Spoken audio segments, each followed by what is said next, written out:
Echo, rush the bus behind the 744 Gage Avenue and 750 Gage Avenue. 4. All right, so it's Pete and Julie from Rush the Bus, and we have Ginny Sanzo, and Ginny is a funeral director. She's also my neighbor. So we thought it's kind of interesting right now to see what they're dealing with, and, you know, what a funeral director sees, you know, after we, you know, pronounce the patient, you know, and then they're going to go to the funeral home and stuff like that. So, you know, so hi, Ginny. Thanks for coming on. I know you're really busy right now. Yeah, it's been a little hectic, not gonna lie. It's pretty insane, a lot of, you know, relentless hours. So Yeah. I'm like you guys. Yeah. So, all right, Ginny, so tell us a little bit about yourself. So where were you born? Where'd you grow up? So I'm originally from northern New Jersey. I grew up in Bergen County, and I got my calling to be a funeral director when I was in high school and had a death in my family, and, you know, was already at that impressionable age. So I don't have family that's in funeral service. I'm sort of the renegade. And so pretty much right after high school, I went to mortuary school and, you know, just followed the suit and did my internship, got the education that I needed. And I've been a licensed funeral director for, oh my gosh, I think like 17 years now, I think. Wow. So I've been in funeral service for about 20 years. Okay. So, How long does it take to become a funeral director? Or like, what's the difference? So you have a funeral director, you know, in the state of New Jersey and actually in the state of New York as well, the funeral director's license, it's one license, and that is for funeral directing and embalming. There's other states where the two licenses are separate, but in New York and New Jersey, it's one license and you do both. So anyway, I was working for, you know, I've worked for a couple of funeral homes, not too many. I used to work for a trade service, which does contract work for funeral homes. And I worked for a regular funeral home in Ridgewood for 11 years. And now I've been here for almost 5 years, about 4.5 years. And I operate 3 funeral homes. This one in Keyport, and one in Eatontown. Interesting. It's pretty neat. So and you were saying, I'm sorry, I was just going to say, you said earlier that like it's a 24/7 kind of job, right? I mean, so how does that work? I mean, how do you get called in, or how, you know? So there's 2 of us as funeral directors between the 3 funeral homes, and basically we just alternate on-call schedules. There's one of us that is on call at any given point in time. So we do have a 24-hour answering service that we will use, just because that kind of fields some of the calls that can wait till morning as compared to the report of a passing. You know, those types of calls do need to be responded to 24 hours, 7 days a week. So we try to alternate weekends. We have our on-call schedule so that it, you know, balances out for both of us and we can pretend to have some semblance of a life. Right now, neither one of us does. So life is the funeral home. But, you know, we alternate our holidays and such so that we can, you know, again, try to survive and have some family time, etc. You know, but then we're, you know, in times of crisis or, you know, just very hectic times, you know, both of us we're on deck, and you know, we bluff through until everyone's cared for and, you know, everything's accomplished. How long? So you guys go out just as a pair, right? Just the 2 of you?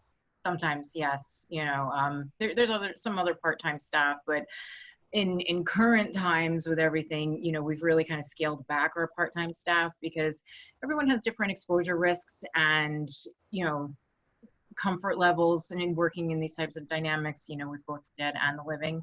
So we really, you know, significantly scaled back. So the primary ones out and about are myself and my other funeral director in terms of conversing with families and caring for those who have passed away. We do have another young lady who's working predominantly from home. And she's doing, you know, a lot of the digital paperwork and everything, because there's some families that are just not able to come in. There's a lot of distance arrangements because people are out of state. They can't come into state. And with the now even more strict, you know, mandates governing funerals and what can be done as per this executive order that just came out on Wednesday or Thursday, we really are trying to do everything with our hands tied behind our back, and we're not happy. So what did the order say? I mean, what does it prevent and change? Motorcycles. It is, so basically we are strongly encouraged to provide for the disposition of human remains by direct cremation or immediate burial or entombment, regardless of whether the cause of death was related to COVID-19. What does that mean? Embalming people? That the next line is embalming is strongly discouraged, but may be performed when determined necessary by a licensed mortuary practitioner and if appropriate personal protective equipment is utilized. And then one of the other lines is regarding viewing. Licensed mortuary practitioners under the direction of a registered mortuary shall not permit in-person viewings, visitations, or ceremonies with an open casket containing the decedent, regardless of the decedent's cause of death. Viewings, visitation, or ceremonies with closed caskets or the presentation of cremated remains of the decedent are permitted but must comply with the current limitations on gatherings. So the 10 people, you know, we always share with our families that the 10 people includes one staff member of the funeral home and your clergy if you're having any form of religious service. So with this new order, you know, we were notified of this Thursday night. So, and Pete, I know you and I were talking just the day before, and I had a viewing, and you know, we had policies of, you know, guest lists. We need to know who's attending, and we need to know everything, and we have to space everyone out appropriately. And it worked out fine. Only 6 people came, you know, and they again engaged in the digital interface. There was a prayer service conducted by the minister from home, so we zoomed just like we are doing now. And they were able to have that service, and then they themselves had set up a Zoom gathering for the grandkids and kids and friends and such to be able to see, you know, see her and also see the service. But now it's that next level of no in-person gatherings in terms of having an open casket, and we take a lot of issue with that. We really do. Why is that? Because when you think about the fact that someone who has passed away may have been in a nursing home or a hospital, and those facilities have closed their doors to visitors weeks ago. So, and someone may have just had a routine operation or whatever, but they have not been able to see their family members for weeks. And now they pass away. And I actually had a family member tell me the other day, and this is the most succinct way that I've heard it described, people are just disappearing. They're in a facility, they're behind closed doors, they die, and they can never be seen again, and people are just disappearing. And that hurt my heart so badly because it's true. And because there's something, you know, and granted, it's not for everyone. Open casket viewings and seeing the deceased, that's not for everyone, and that's why it's not forced on everyone. But it is meaningful and crucial for many, many people. And to have this taken away, regardless of the cause of passing, I think is unhealthy for the hearts of many. And you know, one of my biggest bones of contention is, you have a couple that's been married for 60 years and one spouse dies and the other one can't see the other one. They have to be whisked away and cremated or buried and never seen again. And on the flip side of that is that, you know, in the sad reality of life, children pass away too. So now we have to tell a mother and a father that they can't see before their child is, you know, buried or cremated. That's inhumane. I know. And so what would happen if you decided to have an open casket, you know? So our point of view, and this is actually, we're in the middle of working with a family right now that we had already made commitments for viewing, is we are doing it via Zoom. So we are caring for him, and he will be, you know, presented just as if people are coming in attendance, but instead we are setting up a secure Zoom meeting. People have, you know, obviously need a password in order to get in. Is it the most ideal situation? Absolutely not, but it's better than nothing. And so to at least be able to provide that digital interface to help people, you know, it's something, instead of just acquiescing and throwing our hands in the air and saying sorry and not doing anything. That's not what we're here for. We have to find solutions for our families. That's what we're here for. Would you get in a lot of trouble if you had an open casket? Well, technically it would be against the law. I'm not saying you would, I'm just asking, like. Right. On a technicality, it's against the law, and or whatever this directive is, which I would like to run through the shredder, but that's beside the point. What if you made plans before this? Would that, like, Well, the thing is, and it's signed that it's effective immediately. So this was actually effective on the 22nd. We just didn't know about it till the 23rd. Yeah. So, you know, again, and that's where you fall in that gray area. So no, I'm not going to advocate like, oh, have an open casket anyway, even though that's what my heart wants to do. Yeah. You know, you want to buck the system, but you know, if you got caught, it's not worth it. It's really not worth it. So that's why, again, we're offering that digital solution for people. It's like I said, it's not at all ideal, but it's something. Yeah. Oh, that's Yeah, 'cause awful. we're having the same thing. Like, you know, we're just taking the family. You know, they don't really realize that they're not going to be able to come with us to the hospital. Right. You know, and that's like our first day back, because we hadn't been back for the beginning of this thing, and we took the first person we had.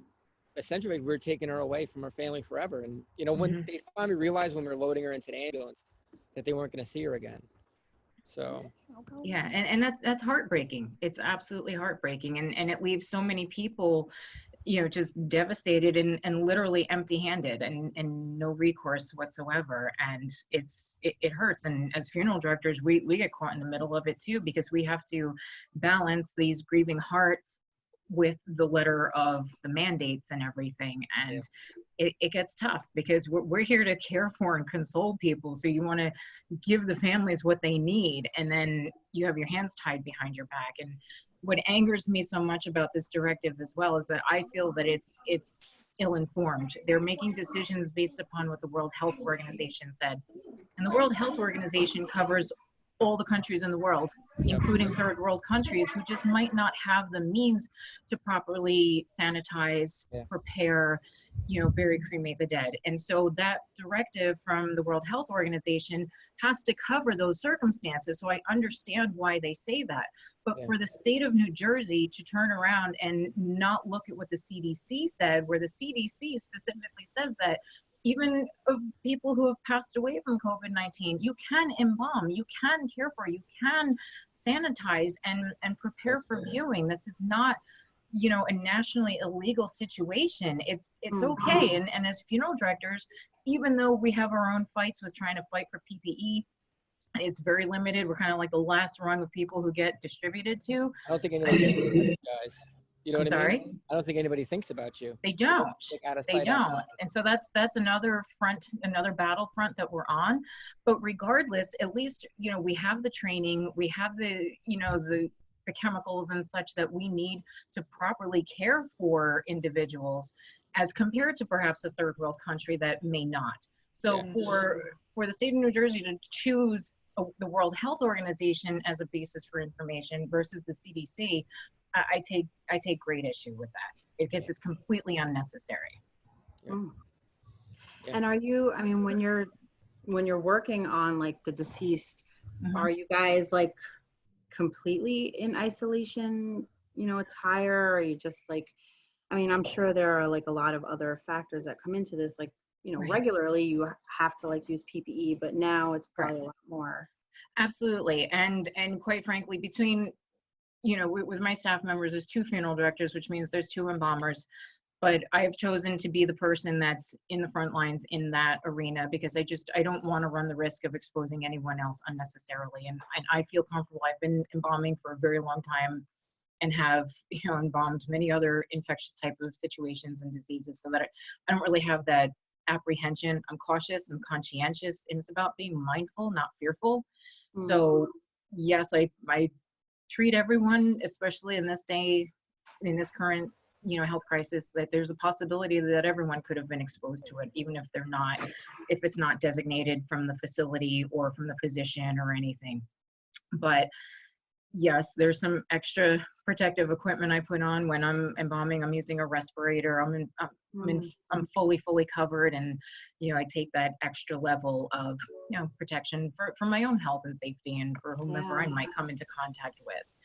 And then when we do have to interact with families and such, you know, we make sure that we are wearing our face masks, obviously, and then we do ask others to please be considerate and to wear a face mask as well. And you know, everyone has been very understanding and, you know, you're workable with that request.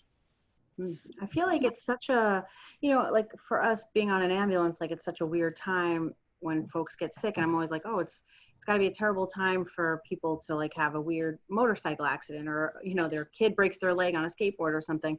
But I'm like, it's got to be a really awful time to like actually pass away because of all the stuff that's happening.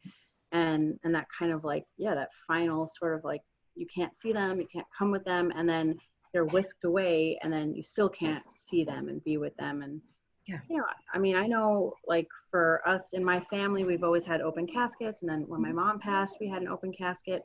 And it's like there's something for me personally that was like comforting about being able to like kneel next to that person, say a prayer, hold them, you know, like you see them, like physically be with them. exactly. Not having that does feel like it wouldn't, I don't know, wouldn't give as much closure, or, you know, just, I don't know. It lends to another level of, you know, they call it complicated grief, you know, and a lot of times, you know, we may realize that we have it or we may not realize it. But, you know, unfortunately, and I know that this is a touch point for you discussed 9/11 and how many people just disappeared, and that it's a lot of families have struggled with that since, because there's no tangible evidence that someone has passed away. And that's hard to wrap your head around, you know, especially years later. It sneaks up on you when you least expect it. Yeah. I think everybody's just getting lumped into this giant COVID thing. You know, like we're seeing like regular patients getting lumped in, you know, as COVID patients, and they're really just getting lost in the mix. Absolutely. Yep. So it's definitely challenging times, and kind of can't wait for it to be over. But I know now that this new executive order came in, you know, it's not looking good. Yeah. So on a normal basis, so how does the whole mortuary thing work? So who calls you, and then how does the body of the deceased person, how do they end up at your? So typically it depends upon, you know, the circumstances of a passing, but the three primary places, you know, would be a nursing home or assisted living facility, a hospital, or home. And so from there, it would either be, you know, the hospice nurse or the nursing home that reaches out to the funeral home. And that's 24/7, because nursing homes and assisted living facilities do not have morgues or holding facilities, which is another bone of contention. And obviously your everyday house does not have a morgue in it. So that's 24/7. You know, this is one of the reasons why we are on call 24/7. So in those circumstances, you know, it's either the family or the hospice nurse or the police that will reach out to us and notify us of the passing. And we always make sure that we speak with, you know, the legal next of kin, because in New York and New Jersey, there are right to control laws. And as funeral directors, we need to make sure that we are speaking with the person who has the legal right to make these decisions. You know, a lot of times it might be the friend that calls, like, oh, my friend's husband passed. Well, I'm sorry, but we need to speak with your friend because she is the legal next of kin. So in order to move forward with these arrangements, we have to make sure that we're speaking with the right person, and the right person is giving us the authority to act. So, you know, many times we'll get a nursing home calling us in the middle of the night, and it's like, well, you're listed on the face sheet. And it's like, well, we understand that, we appreciate that, but we need to speak with the person in charge. So, and that's always our policy. So from there, once we've obtained that permission, then it is the funeral home that goes to either the house or the nursing home or the hospital. Also to the medical examiner. Now that type of transportation happens from the medical examiner, but there are people, as you know, that do need to be brought to that facility. So we also do that transportation from the medical examiners, and we bring into our care. And then from there, it's deciding what types of services that the family is requesting. There are many people who do seek, you know, immediate cremation. So there are certain things that we, you know, we have to confirm identity. You know, if somebody has a pacemaker, that does have to be removed because it causes damage. What happens is, because it has a battery in it, it actually explodes in the cremation retort. It causes damage to the retort and potentially to the crematory operator. So pacemakers have to be removed. So as part of all the authorizations, I'm sorry? You take it out? Yes. I was going to say, who takes that out, you know, like, because I don't know, I didn't realize that it had to come out, you know? So any other medical devices, usually they can stay in. You know, you have the hip replacements and things like that, you know, the different, you know, the ports and such for cancer treatments, but it's the pacemaker that has to come out. and that gets taken out by the funeral director and disposed of medical waste, or there's recycling, implant recycling companies that they can be sent to, as long as they're shipped properly. But again, that has to be done with the authorization of the family as well, and that's part of our very detailed cremation authorization forms that, again, the legal next of kin, right to control person has to authorize and sign. So, and then from there, they're prepared for cremation and, transported to the crematory. Or if someone, is looking to have open casket viewing and such, then the embalming would take place, with the understanding that is somewhat of a necessity to have the open casket viewing for health and safety reasons, and for a timeline, because, an individual who is embalmed can be in state longer. So when you have families that need to travel from out of town, or there has to be a delay of services, the integrity is going to be significant. All right, so I have two questions. How long does it take for a body to be finished in the crematorium? So that usually takes a couple of hours. And in New Jersey, so I don't actually have all of the detailed cremation answers, because in New Jersey, funeral homes are not permitted to own or operate crematories. They are kept in as a third party with cemeteries, because under the cemetery rule, it's considered disposition, which goes together with cemeteries and mausoleums. As the funeral directors, we have, we are responsible for the care of the individual and the transportation of the individual. But then from there, the crematory operator continues that care with cremation. But typically, it's about 3 to 4 hours, on average. After they come out, what happens after that? So they take all the ashes out, and then, like my dad was doing it. I know it's like a little box that they give it to you. Right. So usually what they do is once the cremation has been completed and the cooling process has been completed, they do process the cremated remains into, when you think about it, it's primarily bone that's left, so that it's processed so that it resembles more of, an ash texture. And then they are placed in that receptacle. And then at the funeral home, if the family selects an urn, then it's the funeral director that transfers from that temporary container into the urn and does the sealing of the urn if the family desires, as well as jewelry and keepsakes and everything else.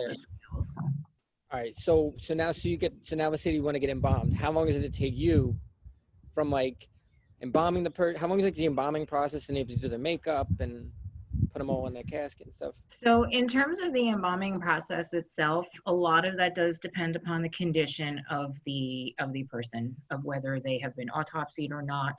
And there is a common misnomer. People think that funeral directors do autopsies. We do not do autopsies. Only medical examiners and pathologists do autopsies.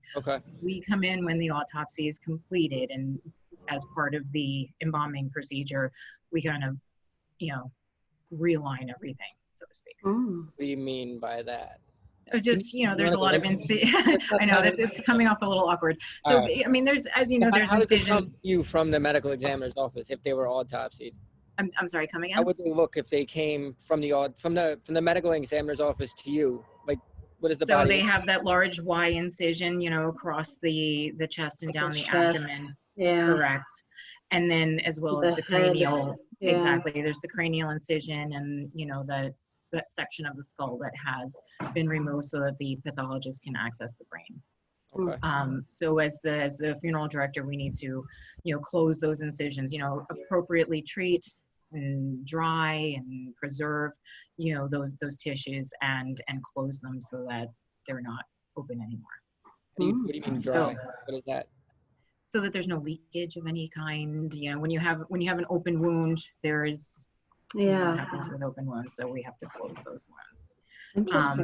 So like an autopsy embalming, you could take, probably 3 or 4 hours from beginning to end by the time, the suturing and incision closing is completed.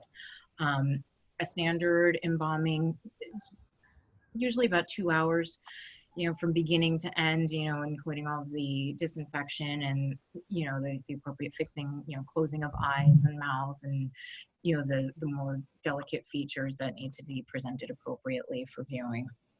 So usually for me, it takes about 2 hours from beginning to end. And then when you factor in the next level, you know, usually the next day or 2 days later is when the dressing and casketing and cosmetology would be done. And, you know, again, I guess I move a little bit slower. I'm very detailed. So, you know, sometimes that'll take me like 2 to 3 hours by the time you're done with hairdressing and the cosmetology. And again, it's a broad range. I mean, there's some individuals that need more cosmetic work or reconstruction work.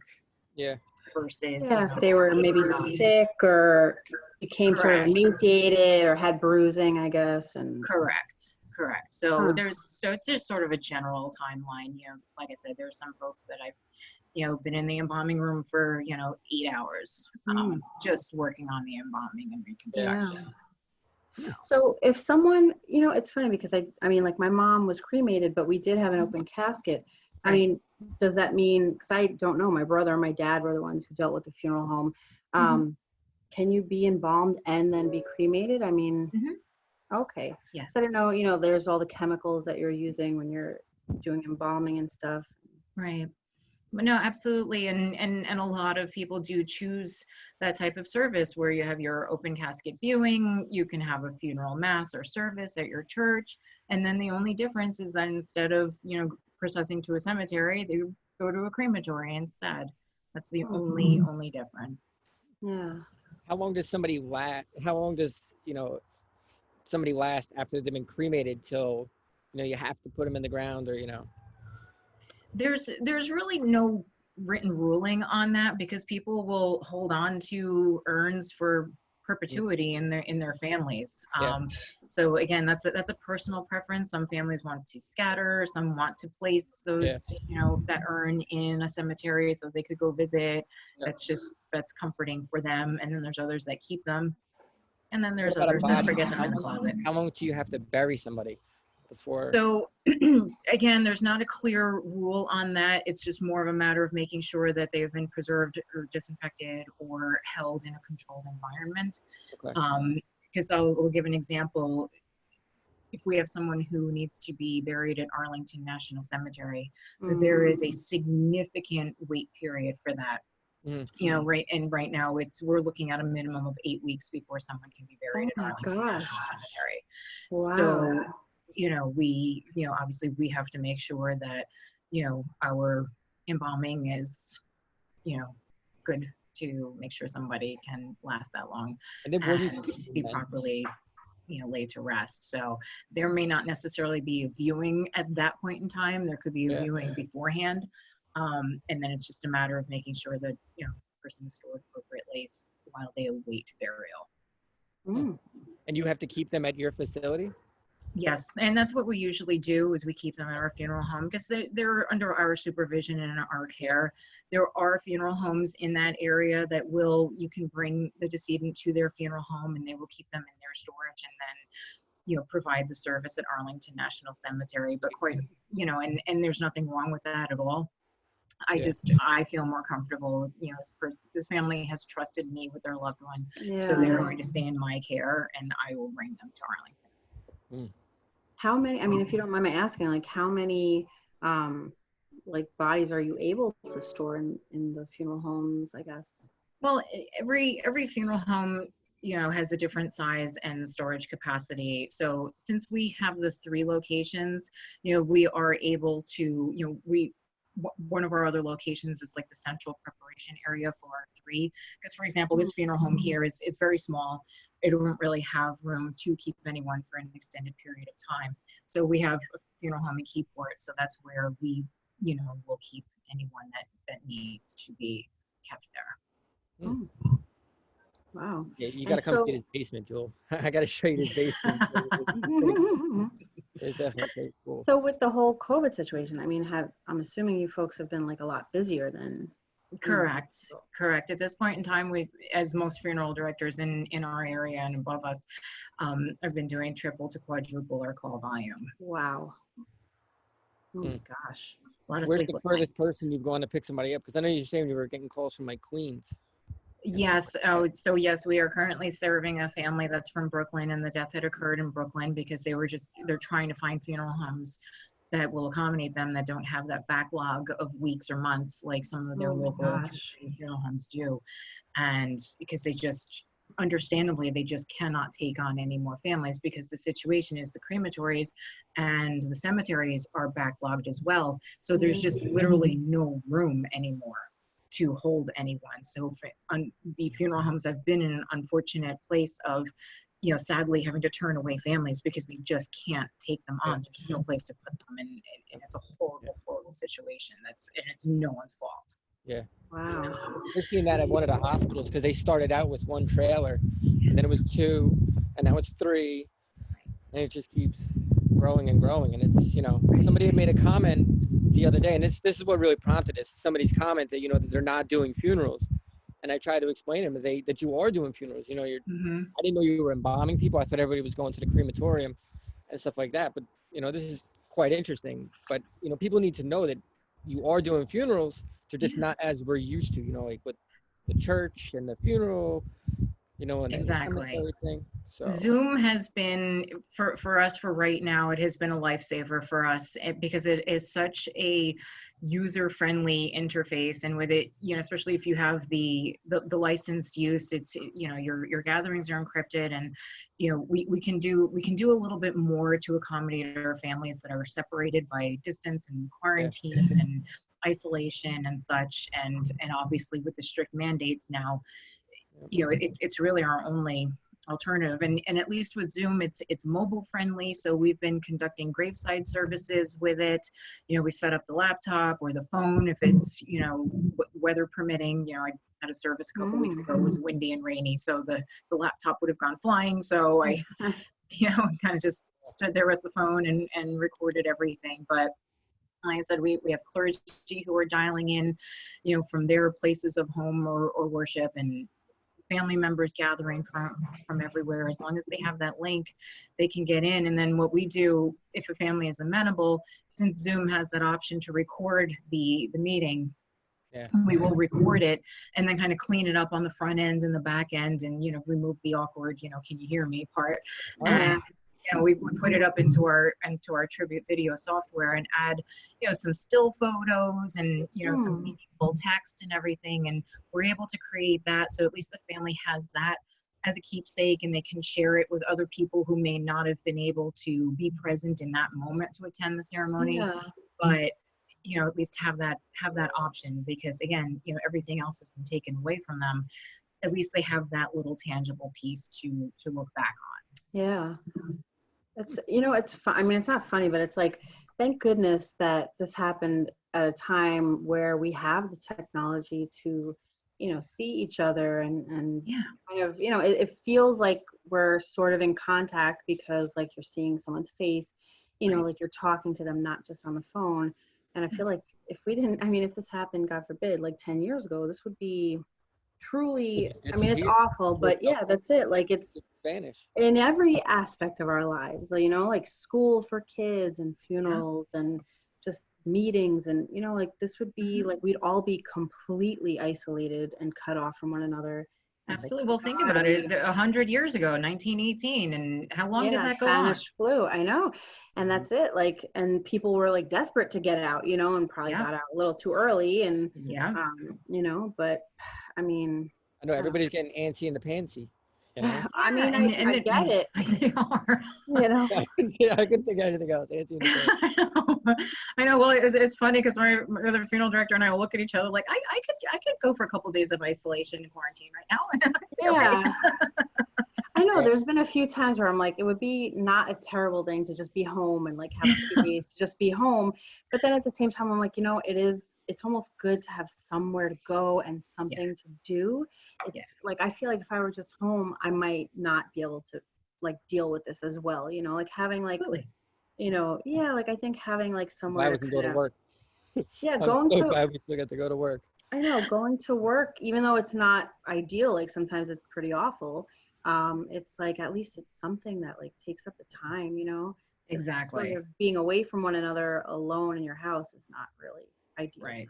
So. And, you know, and we look at it this way too. I mean, you know, given the increase in deaths, which are not all COVID related, but there just seems to be a greater influx, you know, as funeral directors, we have the opportunity to be just a little bit of light you know, someone's grief, and Yeah. you know, try to help them as best as possible in all of this dark and storminess that's going on right now. So it's, you know, we look at it, it's an honor to serve. It's an honor to be able to be there. Yes, there's a lot of sleepless nights, but that's what we signed up for. So, you know, again, that's why, you know, we fight the good fight and do what we can to come up with solutions for families. It's like, okay, well, we can't gather in person. What's the next thing that we can do to be able to make sure that we can give families what they need?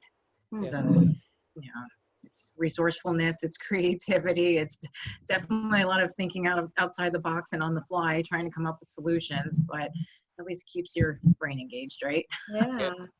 I mean, but it is interesting. I guess like I never thought about it as much, you know, and I mean, I guess when my mom passed, like because my dad and my brother sort of, you know, went down that road, I was like more with my dad in the hospital, maybe because of my medical background, and my brother was more like taking on the role of like, I'll help dad kind of like work through the funeral stuff. And I guess I never really thought about it, but like obviously, you know, it takes a certain amount of experience and know-how, but like you're also kind of like providing some form of like therapy, you know what I mean? Like you're kind of like the compassion that you give families. It's not something that you just like have, like you've had to like, you know, for years of experience and like learning how people grieve. And, you know, it's, I mean, obviously there's school, but it's like you can't really teach like the kind of compassion it takes to do this, especially in this kind of a challenging time. Right. You know, I mean, that's interesting. Exactly. And, you know, we look at it this way, it's not, you know, even though a funeral home is a place of business, this isn't necessarily just a business transaction. This is something that needs to be done with love and compassion and care. And I guess that's what's so hard for us as funeral directors right now too, is that we're so inclined to be nurturing and the value of touch and a hug, and you know, we just kind of like stand there kind of twitching now, because it's like you just want to reach out. I mean, how many people have cried on my shoulder, and now I can't provide that. And that's, you know, to me, that's the next level of like, this is inhumane. I can't, you know, this is such a struggle right now. And I know many of my colleagues are in that same position, because this is what we do. We touch people, we care for people, we love people. And you know, to have that wall thrown up, it's tough. It's been tough to work around. I keep telling my family, I'm like, I want to hug you right now. I'm so sorry that I can't. You know, people think I don't want to, because I do. I want to hug you right now. I feel like even, you know, like for us too, like there's times that we go to cardiac arrest calls, and like I try to, you know, at the end of that, I usually try to tell people like, I'm so sorry, and like, you know, like try to offer a little, like, I don't know, my condolences, my, you know, sympathy for them. And now I have this like mask on, and all you can see is like this part of my face, and like trying to not touch someone and also like show them that you actually are caring about them. You know, and it's like all they can see is just your eyes, and like it's so weird. It feels so like distant, you know. Absolutely. You know, that kind of compassion that you're used to like providing people is like now completely at this, I don't know, this like weird wall, like you said. It's like you have a wall in between you, you know? Yeah. I mean, when you went and decided that you wanted to do this, like, what did you feel like when you first started doing it? I mean, like, obviously, over the course of this many years, you've changed, you know, like you've had different experiences, but in the beginning, like, was it what you thought it would be? And I mean, did you ever question your choice, you know? You know, in the beginning, I did not question my choice. There have been points in my career where I have, as everyone has, like, am I doing the right thing? Am I making a difference? Is any of this going to matter when I'm gone? But in the beginning, no, I didn't. I probably the hardest part for me was I was so young when I went into mortuary school. I was only 17 when I enrolled, and of course a female, and you know, 20 years later, there are a lot more women in funeral service than there was 20 years ago. And even at that point in time, there were much more than 20 years before that, but still predominantly, you know, a male-dominated field. So, and again, you think about it, most funeral directors come from families that are in funeral service. So I was kind of the odd duck on multiple levels. But, you know, I forged through it. I graduated second in my class because, you know, I'm an inner nerd. And you know, I just went forth, and you know, it was hard for me to try to find an internship, because that is an integral part and a necessary part of obtaining license. In the Yeah. state of New Jersey, if you have your mortuary science education and your 60 credits, you have to serve a 2-year internship. Is So, that paid? so it basically takes 5 years to get your funeral director's license. And yes, it is a paid internship. Oh, okay. Yes. That's good. Not a well-paying internship, Minimum- but it is paying Minimum enough. wage. Yeah, exactly. But then I forgot where I was going. I'm so sorry. There's been a lot of sleepless nights, and I've been forgetting my thoughts mid-sentence. Sure. And I was going to say, actually, I feel like there's someone that we work with who's trying to do this, and she also does not have family in it. Like, did you find that getting an internship without having those networks was like it was challenge? very hard. I knocked on a lot of doors. I sent out a lot of resumes, and finally it was really interesting. And I think of him fondly, may he rest in peace. There was a gentleman who had his own funeral home, and he answered the phone. He said, "Come on down, come talk to me." I was like, "Oh, great, this is awesome.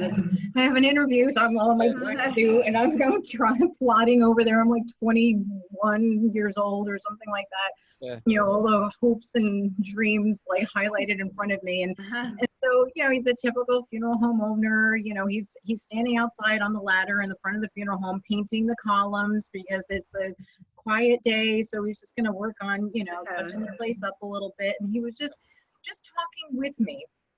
So I came to discover that he wasn't looking to hire anyone, but he took the time to talk with me and not talk to me. He spoke with me, and he said, "I'm going to make a phone call." And there was another funeral home, a funeral service, I should say, a funeral service in the town that I lived in.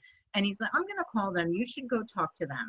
And that's where I ended up getting my foot in the door. And, you know, that, you know, owner, he took a chance on me. You know, like I said, this 21-year-old girl who had, you know, mortuary education and an associate's degree and zero experience outside of which I did in mortuary school while attending school. So he took a chance on me. And I know I learned a lot there. I really did, because this, you know, this trade service, it's an entity that funeral homes will reach out to when, you know, maybe they're working beyond their caseload, or if they need assistance from someone, they just don't have enough staff at that point in time. They need coverage, they need out-of-state help, or they need international shipping assistance, you know, that type of thing. So that type of firm has a significantly higher call volume than just your regular funeral home, because they are covering work for many funeral homes. Yeah. So I had a lot of exposure and,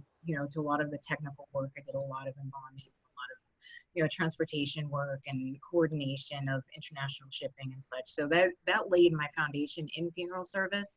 And as a result, I have my New York funeral director's license as well, because I was able to do my internship with them and get that while, you know, I had the opportunity to. So I have not regretted that at all. I don't use it as much as, you know, I used to, but I have it, I keep it, I maintain it.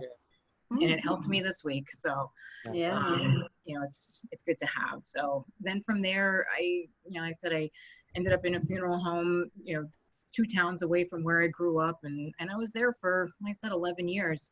And, you know, it was just me and the, you know, the funeral director, the manager funeral director. And, you know, he's a mentor that I absolutely adore. When I became president of the State Funeral Directors Association, he was the one who swore me in, because he means a lot to me. He's a good guy. You're the president of the State Funeral Directors Association? Yes, I was. Yeah, from 2016 to 2017, we have just under 1,000 members in funeral homes in our association. And we worked very hard, you know, on the political front, on the consumer advocacy front, and working on options to help us better run our funeral homes and serve our families. It's a pretty robust organization. Wow. So you try to pick up people who just came out of school, or, you know, if somebody's trying to get into this, you know? So we have had people reach out to us. You know, we have to be mindful, because, you know, we can't take on too many people if we don't have, you know, the means to support them. But we do have a young lady with us right now who's she's just finishing up mortuary school. And so she's doing her internship with us. She's the young lady who's working from home right now and strengthening her skills on the, you know, funeral arranging side with, you know, all the digital signatures. We're using DocuSign for e-signatures with families and, you know, queuing up all those communications and everything to keep everyone safe and such. So she has been a strong help throughout this crisis as well. So it's basically the three of us who've been conducting majority of everything in these times. When you decided that this is something you wanted to do, like, was your family and friends, were they supportive of this idea, or did they think it was like out of left field? Or Yeah, for the most part, I was supported. If anybody thought I was coming from left field, it was, anybody that knew that I met along the way, or, somebody would say, oh, what do you do? And I'd be like, oh, I'm going to mortuary school, or I'm becoming a funeral director. And so it's the new entrance into my life that would be like, oh. And I actually, believe it or not, still get that. I was really surprised. I was like, really? But it's okay. You want to hear about, I'm sorry? One of those hidden jobs that, you want to Well, that's the thing. It would be, at first it's the ew, but then it's 52 questions. Yeah. which is fine. It used to irritate me when I was younger because I'd be like, listen, I'm out. I'm just trying to have something to eat. I don't want to talk about this. But now it's different because my love for what I do has just expanded, even more.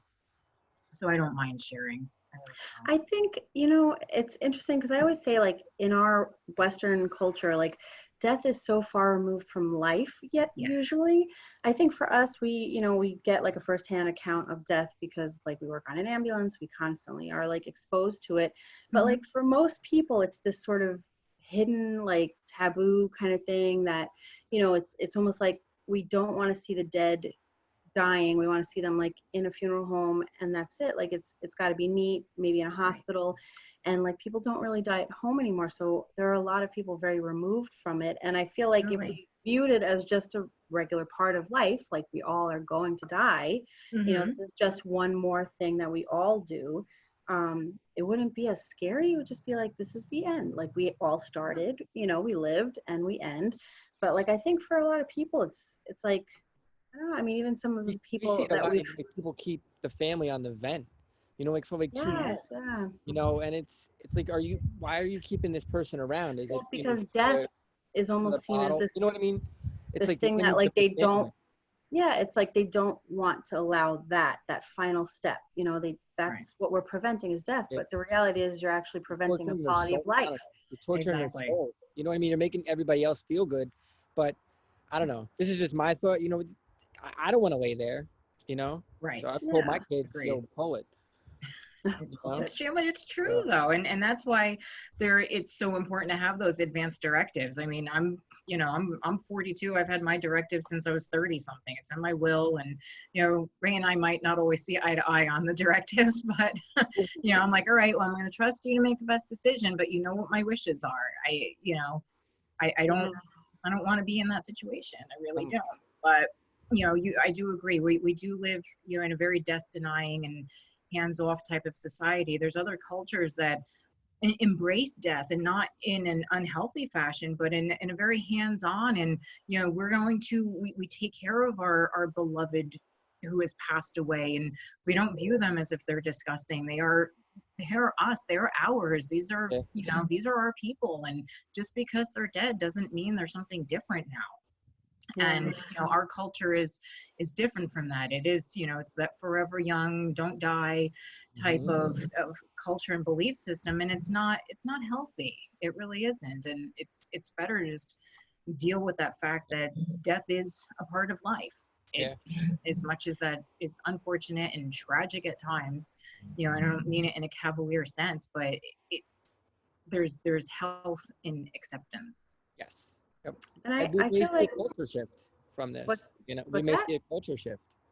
Maybe because I mean, for us, like at work, we've definitely had the discussion with families in the recent weeks that we've said, like, they're not doing so well, but like it might be better for them to be home with you, because if we take them to the hospital, this might be it. You may not see them again.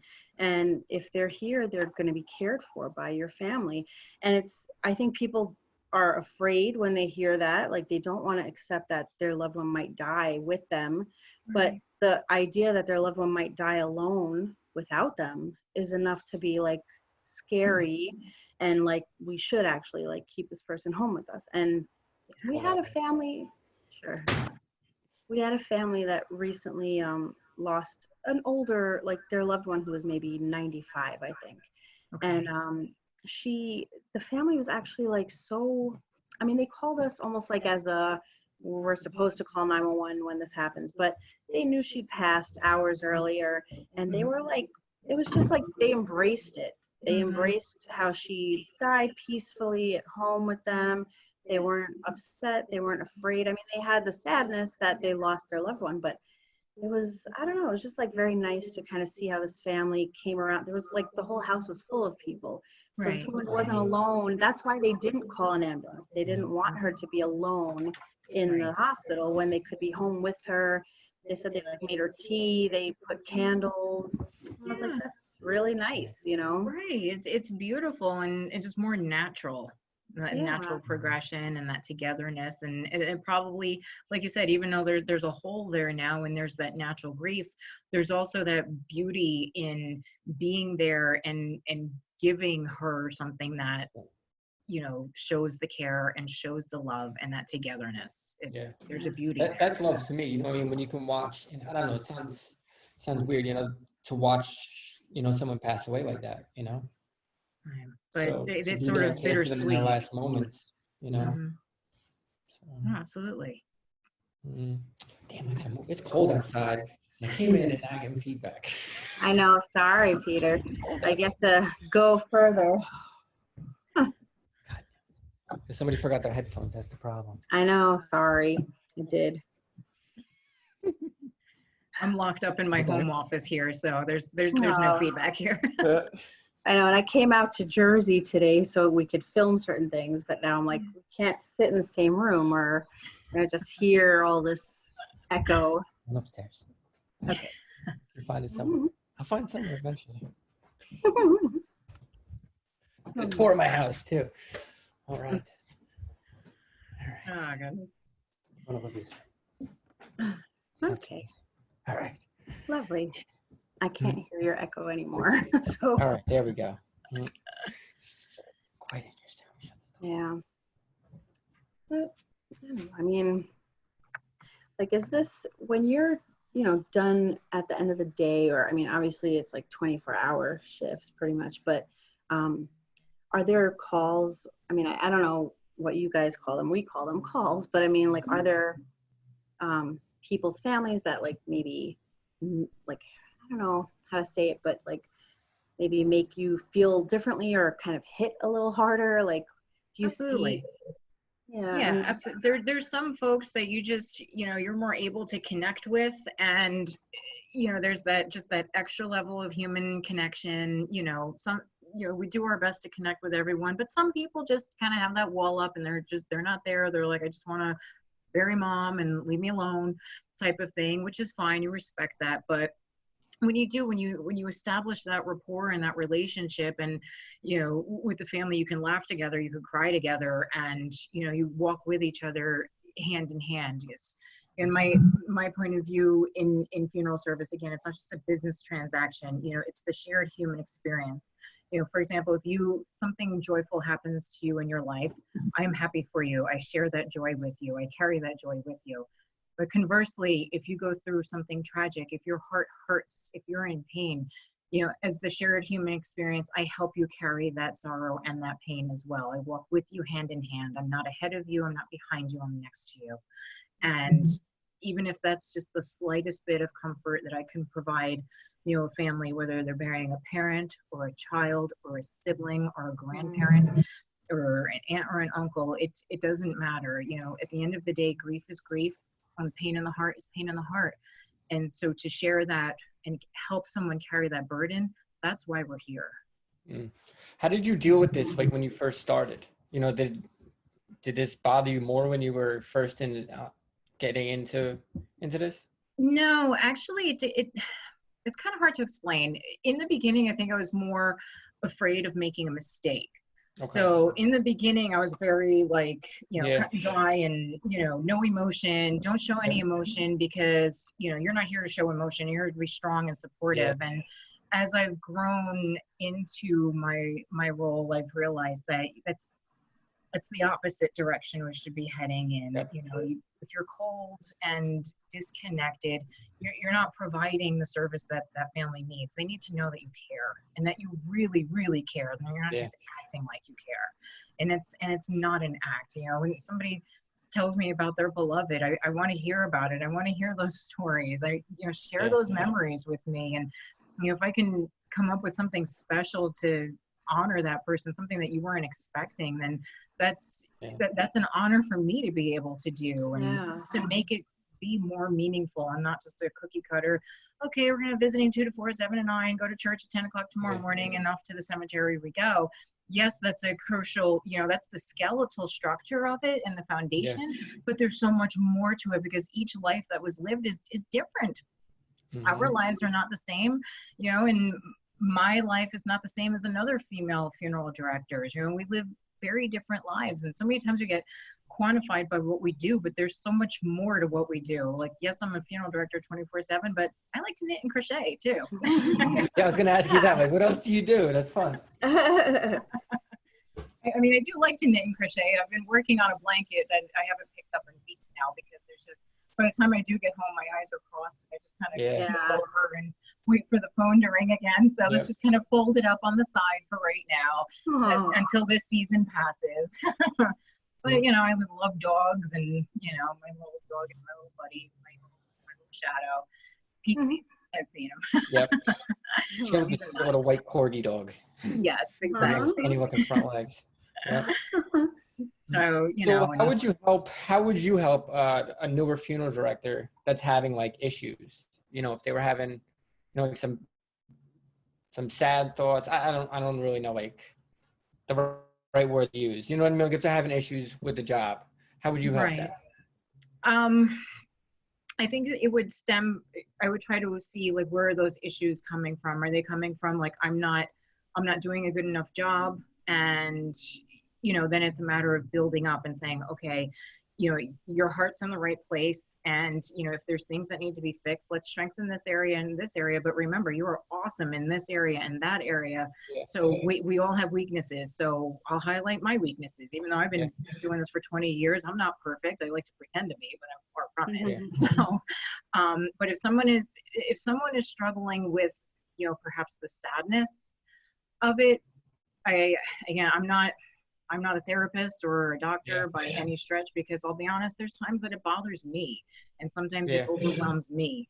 And, you know, for me, it's a matter of, you know, I got to step away for, you know, I need to actually take the day off, you know, or, you know, take the weekend off and not work and go do something that is me aside from funeral service, like knit or crochet that blanket, go for a walk, go visit a winery, or go do something that's me, not inclusive of funeral service. You know, take a bath, have a glass of wine, whatever. You know, reconnect yourself with who you are when you get overwhelmed by the feelings that come with what we do. That's the best that I can suggest. Other than that is, you know, seek professional help. There's nothing wrong with that. I've done it myself. No, there isn't. And that's the thing, as we get older, it's okay to ask for help, you know? Absolutely. So, you know, like you said, like, it's not, you don't want to be that stone-faced person. You know, like when I started on ambulance, it was, oh, suck it up. And now we're seeing more and more, you know, not everybody's built the same. You know, you need to talk to each other. Absolutely. You know, especially now, we're seeing crazy numbers. So, for sure. And there's a lot of value in that. I've got trusted colleague friends that, sometimes we just have to get on the phone and bitch to each other, pardon my English, you know, and just kind of vent for a couple minutes, and then all of a sudden, you know, all is right in the world again. You're like, all right, I can get through this, and I'll come up with the solution that needs to come up with. So, I don't know, it's definitely one day at a time, though, especially these days, 1 hour at a time, quite honestly. Yeah, I'm sure. I mean, it's, you know, like your job is meaningful, and it matters, like, not just to you as a job or a career, but like it affects like thousands of people each year. You know what I mean? Like what you're doing, like affects the family, and then, you know, from there it spreads out. And like people do remember, I mean, I think like people remember a nice wake, a nice funeral. You know what I mean? Like you leave there and you're like, that was actually really nice, or they did a really great job. And you know what I mean? It makes you feel good, like in a sad time, you know, that you were cared for.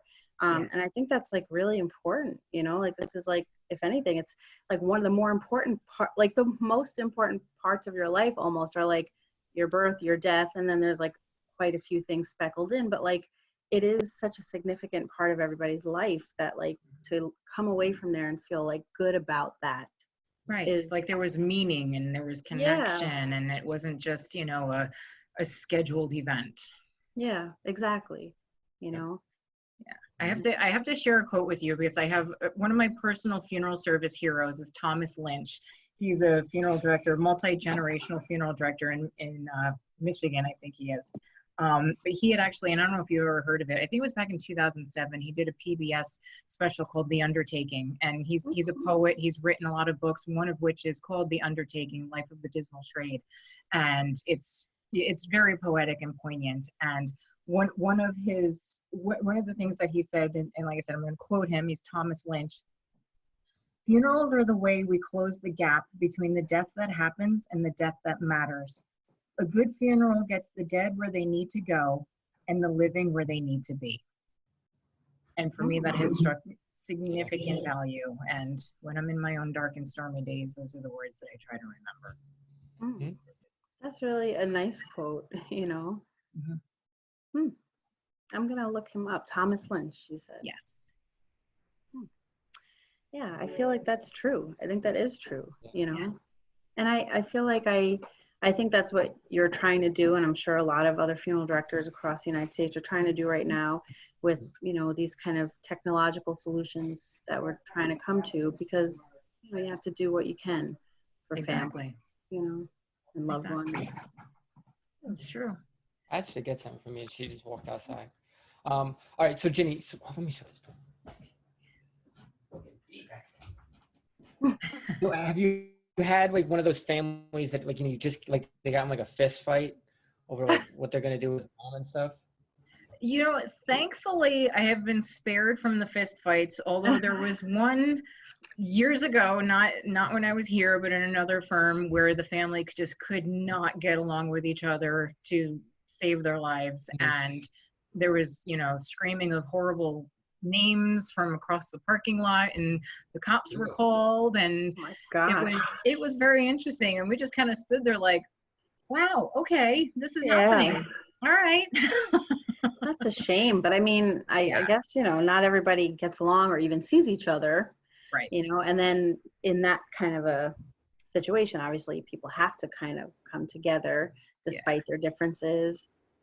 It's amazing to see people fight over. Like when somebody dies, like I heard people, I've worked with people they're fighting over like this old beat up jalopy car in the end. So I'm glad I'm an only child. I don't have to fight over anything. Well, and again, and that's part of the, you know, sometimes it's a minefield for us when we're sitting at the table, you know, trying to create funeral arrangements to honor someone's life, and you have people sitting at the table that hate each other. You know, we're here trying to do conflict management, trying to balance, you know, what person A and person B wants, and try to come up with a creative compromise so that one doesn't feel completely left out or overruled or not listened to. You know, it's up to us in the middle, like, all right, we've got to come up with something that meets both of their needs, because they're on opposite ends of the spectrum. We have to find that middle ground. Is everyone going to be happy? No, but they will have at least some of their needs met, and they will know that each person was listened to, because that's crucial. Each person needs to know that they've been heard, that what they said mattered, even if it's anger and rage. They need to know that they've been heard. That is so important for many people, because they've spent so long not being heard or listened to or validated. So even if what they're saying is completely off the wall, they still need to know that they're being heard, and that what they're saying is being accounted for and factored into a possible solution. I like that. Ginny, you're definitely the president or something. I like it. Have you ever done one of those funerals where like they pose the person in a chair? No, I haven't been to any of those. Seen them online. Not sure how I feel about that. I mean, I guess if somebody asked me to do it, I would try to find the best, most tasteful way to do it. But yeah, that might be a little bit outside of I my don't know. box. That's kind of weird. That's just totally weird. Yeah. I mean, I guess for some folks, they try to make it like as close to like what this person normally was like. Yeah. You know, and I mean, it's not my cup of tea, but you know. Right. It works for some, so if that's what's needed, that's what you do. So one of the other questions I have is, so we occasionally get like really smelly bodies or smelly people. What do you guys do? Because you guys are with them like a ton more time than we are. What do you do for the smell to keep you from smelling? You just breathe out of your mouth, you know? Well, sometimes you're just flat out subject to it. You have no choice. But then what we do is when someone is into our care, then it's the appropriate treatment with chemicals. If embalming is not possible because of the condition, there are external, powders and preservatives that we can place in there and then do the appropriate wrappings and such, sealing in pouches, and then placement ideally in a casket that seals shut, because that will contain, majority of the odor. Nothing's foolproof, but again, it's just a matter of keeping in that, controlled environment to stop things from getting worse.